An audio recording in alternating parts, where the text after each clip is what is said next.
Hi guys, welcome back with me again in this channel. On today's tutorial, I'm going to show you how you can add background in the CapCut Mobile.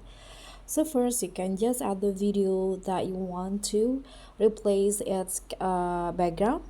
And then here, let's remove the background first. So click on the video and go to the remove BG.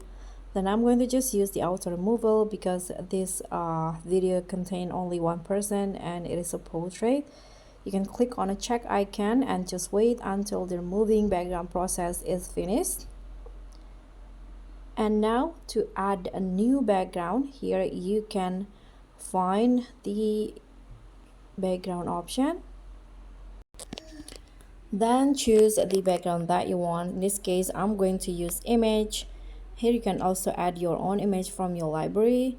Let's just add this one. For example, click on a check icon and just like that, the new background will be added.